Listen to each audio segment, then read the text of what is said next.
My mother-in-law said she wants my son to marry someone else. She thinks you're too old for him because you can't have kids, my mother-in-law said, smiling at a younger woman next to her.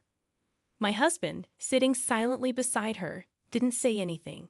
Feeling upset, I stormed out of the room. But soon after, I regretted it and wanted to make things right. I feel really bad about marrying into this family. My name's Olivia, and I'm 38 years old. I met my husband, Sam, who's 8 years younger, through a friend. I was unsure about dating him because of our age gap, but he insisted that age doesn't matter. I love you, Olivia, he said, and we started dating. Eventually, we got married after 6 months. When Sam introduced me to his parents, his mother didn't like me because of our age difference.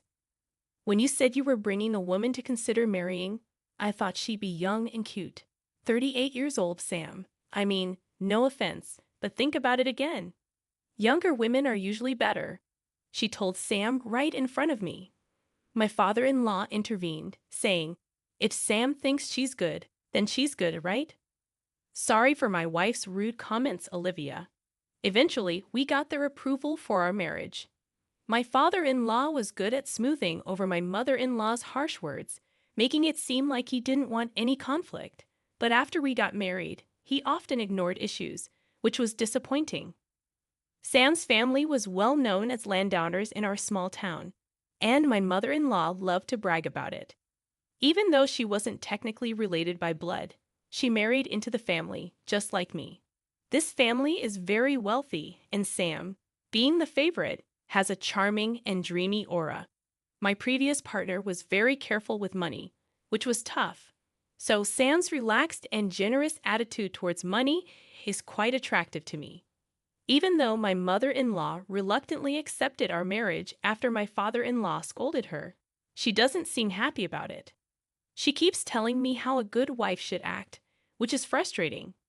She's influential among the local women and takes pride in leading the Women's Association and being popular. She insisted I take time off during the week to meet the association members. She believes it's important to impress them. She introduced me proudly, but some of them hinted that she might not be as well liked as she thinks. Oh, and she also told me to get a medical checkup to see if I could have children. I was a bit put off that it was her, not Sam, who ordered it, but I was also curious to know if I could get pregnant, so I agreed. Gynecological exams aren't exactly a walk in the park. Despite being important for women's health, they're uncomfortable. Does anyone else find sitting in that examination chair waiting unbearable? Despite the discomfort, my bridal health check results were good. I felt relieved when the doctor said, "You're healthy." Sam seemed worried, but he looked relieved when I told him the news. I shared the results with my mother-in-law, hoping we could finally celebrate our marriage happily. But then she said, "Good that you've passed the first hurdle." The first hurdle? What did she mean by that? I thought she'd be happier. Was she secretly hoping for bad news? As I tried to figure out how to respond, my mother-in-law surprised me with a proposal. After you get married, let's build a duplex and live together. You'll split the down payment and mortgage. You work in administration, right? Your salary might not be high, but you should be able to handle it at your age. A duplex? Living together? Splitting the costs with me? I felt overwhelmed by this sudden flood of suggestions.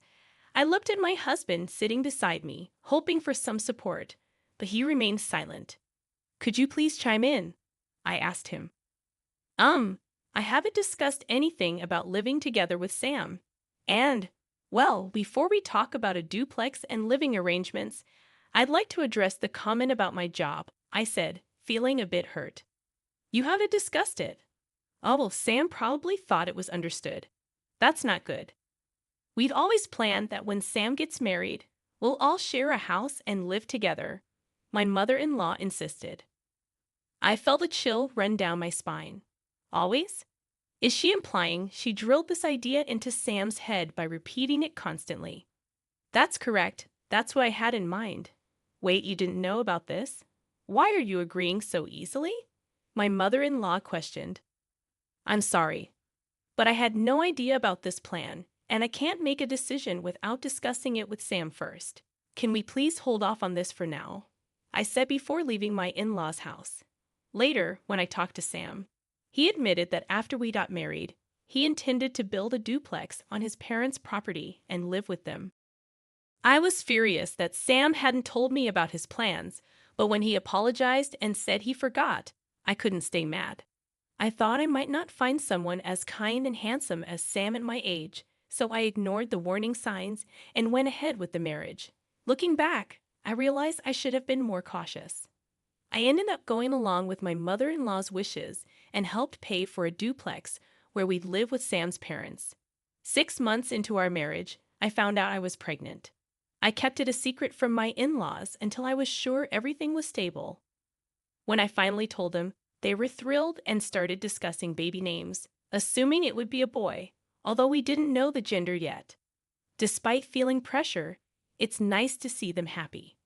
I was advised to quit my job for safety reasons, but since I help with my family's business, I have some flexibility. I decided to keep working as long as it doesn't strain me too much. My pregnancy was going smoothly, and I started feeling the baby's movements, a long-awaited joy. It's a mysterious yet happy feeling to sense a tiny life stirring inside me. I'm grateful for the joy of being a woman and experiencing this miracle. Sam, my husband, and my in-laws eagerly anticipate the baby's growth at each checkup, and I can't wait for the child's birth. I have a feeling that my relationship with my mother-in-law will improve once the baby arrives.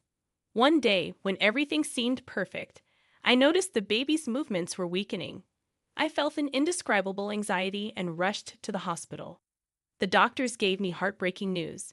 Something was wrong with the baby. Why? How? I was living normally. What did I do wrong? I was gripped with fear over the risks. I was hospitalized immediately, but despite the doctor's efforts, my child passed away. Just a few more months and I could have held my baby. Why did this happen so suddenly? It felt like just yesterday when the baby was moving so energetically inside me. Was it my fault? As I cried in sorrow, my husband's words pierced through my pain. How long will you cry? It's over now, isn't it? Crying won't bring the baby back. Stop crying. I was stunned. What was Sam saying? Our child had just passed away. Even though I was taken aback by this cold side of Sam I had never seen before, my shattered state of mind left me unable to speak. Then came the day I was discharged from the hospital. Sam didn't come to pick me up. I managed to force a smile and reassure the nurses who were concerned about me going home alone. When I arrived home in a taxi, Sam, my mother-in-law, and an unfamiliar woman greeted me. "Welcome back. It's a shame, isn't it?" said my mother-in-law with a strange smile. "Yes," I responded, taking a seat on the living room couch as suggested. The seating arrangement was strange, with my mother-in-law and the woman sitting across from me on a bench, and Sam sitting next to them, showing no effort to comfort me or make eye contact. As my mother-in-law spoke, my heart sank. "We've talked it over with Sam. Since you can't have children anymore, we don't see the point in keeping you as our daughter-in-law. We're thinking of having this other girl marry Sam instead." Hearing those words while still reeling from the shock of losing my baby, tears filled my eyes. But I refused to let myself break down. I had to stay strong, telling myself that crying would mean giving up. I kept my head down, unable to look up. Ignoring my distress, my mother-in-law continued heartlessly. "If you're willing to work and support our family instead of having children, we might consider letting you stay. What do you think? Can I count on you to take care of us if they leave me behind?" Confusion and disbelief washed over me. Without thinking, I looked at my husband for support. But when our eyes met, Sam quickly looked away. Beside him, a woman who seemed triumphant stared back at me. I remembered her as Sam's childhood friend, introduced to me at our wedding. Seeing that my husband wouldn't even meet my gaze, I realized he's not on my side. He won't help me. A chill ran down my spine, and strangely, my mind became clear. They must have discussed this during my hospitalization. They planned to replace me, the woman who can't have children, with a younger wife who can bear in hair. If I stay here, I'll only suffer. There's nothing for me here anymore. With newfound clarity, I addressed Sam. I understand where you stand. Let's get a divorce. Please go and live happily with your new wife. Leaving the house, I returned to my family home. My parents, surprised but warmly welcoming, were already aware of my miscarriage.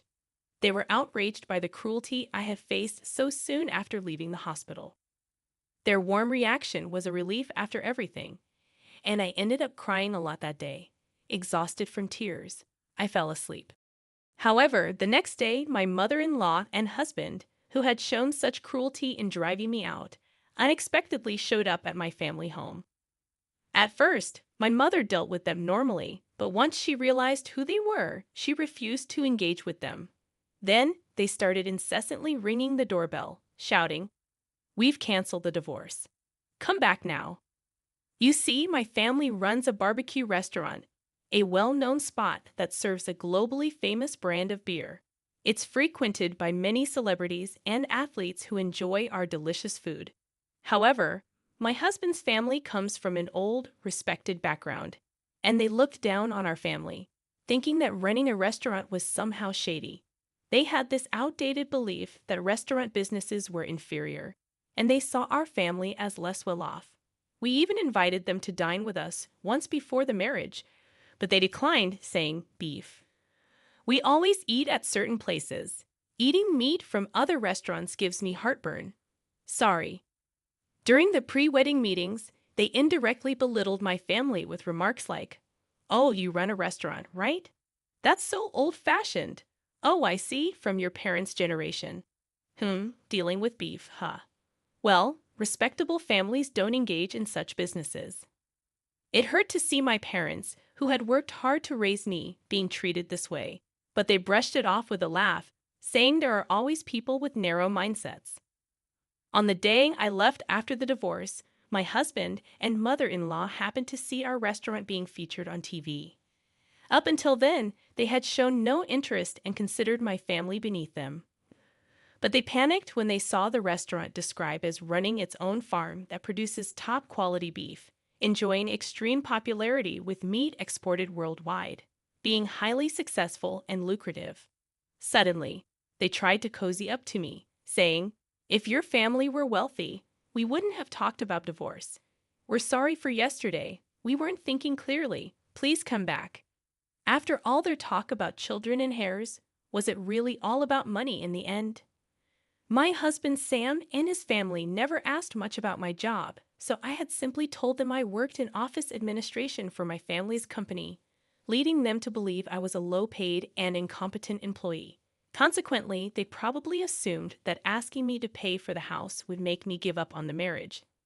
In reality, I managed the meat export division of my parents' company, earning a substantial income for an office worker. Fortunately, I had saved up a good amount due to getting married later in life, allowing me to provide the money they demanded. I am also a major shareholder in the company and aspire to eventually take over my father's position to further expand the business.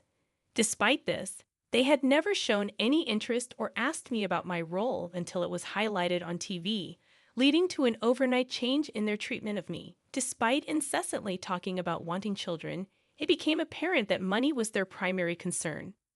Their shallowness appalled me. Finally, my father, who had been silently observing the situation, lost his temper and kicked Sam and his parents out. "Thank you, Dad. You saved me," I said. My father, still seething with anger, began drinking and cursing at them. He had me explain everything from before the marriage without holding back any details, believing I couldn't handle this alone. My father promptly contacted a lawyer he knew, leading to a demand for damages since I was unjustly evicted. We also asked for reimbursement for the housing funds I had provided during our cohabitation. The claim was acknowledged, and it was decided that I would receive a refund for the expenses I covered. However, Sam alone couldn't repay the loan I had taken out, so his family home had to be sold. They had built a lavish house on rural property just for show, leaving a considerable mortgage remaining even after the sale. Moreover, the house was filled with the eccentricities of Sam's mother, making finding a buyer willing to accept it as is doubtful, suggesting that disposal could take time. Fortunately, they managed to sell some land they owned separately, allowing me to recoup my money first, which was a relief. At this point, I was grateful for marrying into a landlord's family. Sam and his parents were forced to leave their beloved two-family home and now seem to be struggling in a rented apartment, facing difficulty repaying their loan. As for the woman who was planning to marry Sam, she was only interested because she thought she'd live in a big house and that his family was wealthy. But as soon as she found out they were going to lose the house and still be in debt, she disappeared. It was probably the best decision for her because if she had married him, she might have been pressured to have a child and forced to work due to her young age. News travels fast in this rural area. Gossip spreads like wildfire, especially when it involves a well-known family like Sam's. People are buzzing with interest, commenting on how poorly they treated me and how they used to flaunt their big house, but are now in debt and living in an apartment. With both the wife and potential new wife gone, their family line might end with this generation. It's incredible how accurate the rumors are and makes you wonder who's been watching all this. The power of a rural network is quite something. Now my bossy mother-in-law, who used to act like she owned the place, sneaks around even when shopping, worried about people's stares. My parents remind me, "We warned you not to marry into a family that would insist on testing if you could get pregnant before marriage, didn't we?" And brush off the situation. They even console me in their own way, saying, "Olivia just rushed into marriage a bit. Don't worry about it. It's fine if you stay home." They try to be understanding in their own way. Despite the troubles of being kicked out and going to court, I can see they're happy to have their daughter back home. I'm grateful for their warmth. It feels like I was just dreaming or living a nightmare during my married life. But now I'm free. I may have a divorce behind me, but I'm still in my 30s. I haven't given up on marriage. Once things settle down, I plan to work hard to find a new partner. But for now, maybe I'll focus on doing good things for my parents.